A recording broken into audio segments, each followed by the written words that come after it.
taala lagu xasuustay geesiyadii naftooda kuwa ay buurta Karamardha dagaalkii 1977 dhaxmaray Soomaaliya iyo Itoobiya waa sidoo hadalka u dhigay Abiy Ahmed ayaa magaalada Addis Ababa ee xarunta dalka ku daafuray buuggii labaad oo uu qoray uguna magac daray jiilka isu tagay hadaba munaasabadii buugga lagu daafurayay ayuu ka sheegay dakhliga laga helo iibinta buuggaasi in deegaan walba wax loogu qabanayo deegaanka Soomaalida waxa lagu qabanayaa ay tahay taala lagu xusuusto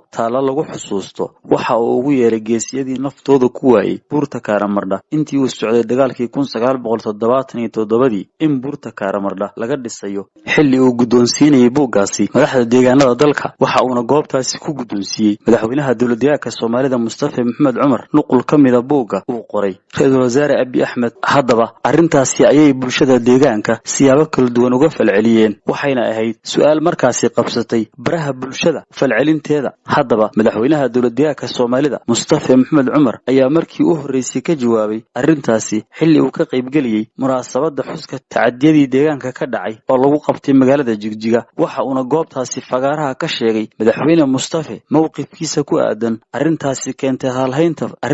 keentay hadalhaynta ee ah taalada la sheegay in laga dhisayo buurta Karamardha ee loo dhisayo dadkii Itoobiya uga dhintay dagaalkii 1977 waxa uu yiri taalo dad Soomaaliyeed bahdilaysana manaanan inaan isna maagalay manaanan dhisin manaanan dhisin si daacad bahay manaanan dhisin mana maagan ismihii la waayo haddii hindiisihii la beenayo haddana wala maagan loo maagan waxaa la maagan yahay wiilka muddoonka iyo Soomaalida muujinayay in xoog la saaro dhinaca kale dadkii arrimaha wadina dad runtii dalka la qaado maahan way u islaamay diloto laakiin marka uu arkayay fursad siyaasadeed oo la iskaga horkeeno mas'uuliyiinta oo dina inta hadalka loo jawaabta ay qaadan ku soo taga inta ku daneynaya u diidaneen in muraadkooda helaan ayay ahaayeen madaxweyne Mustafa ayaa sidoo kale goobta ka xusay in haddii taalooyin la dhisayo loo dhisayo dadkii deegaanka u dhashay isla markaana soo halgamay ee sida ururadii gobonnimadoonka ahaa waxaan aaminsanahay taalooyin haddii la dhisayo waxa loo dhisi doonaa waxa ay xafladda maanta u qabsanay tacadiyada caa'a way ku dhaceen ee kuwii sameeyay lama dhisay inaan taana idinka jaahil tiro halgamayaashii wariye salaf kuwii kuwii ka horreeyay Nasrullah cid walba iyadoo miisaankeedii la siinayo inaynu samayno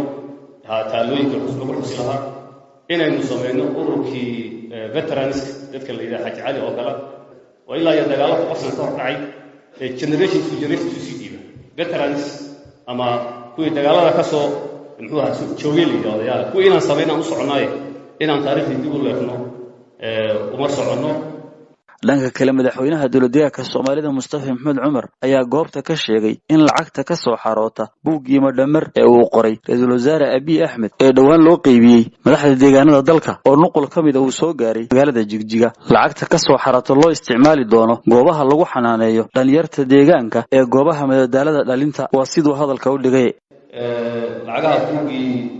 isaga ahaa ee maanta soo qaaday waxaan go'aansanay inuu dhiso meelaha caruurta lagu xanaaneeyo dhalinyarta oo magaalada Jigjiga Galhabuur Qabdahar Goday oo kale in afar goobood ku lacag inta la qaato waxa la yiraahdo youth sport centers oo ah meelo lagu ciyaaro noocyada kala duwan sportiga lagu daawado dhalinyarta ay ka baahato meelaha shaqada ay xiriirayso meelaha dabaasha oo ciyaar lagu geeyo oo loo dabaalgeeyo cid badan u furan shacabka ay leeyihiin in lagu sameeyo waan maadaama la qaatay inaad ka qayb qaadataan xafladda la fikiray Victoria maadaama ka soo baxa wax bulshada dib u galay uu yahay yaa ka cadeynayna Maxamed Cabdiraxmaan Gaata VOA magaalada Jigjiga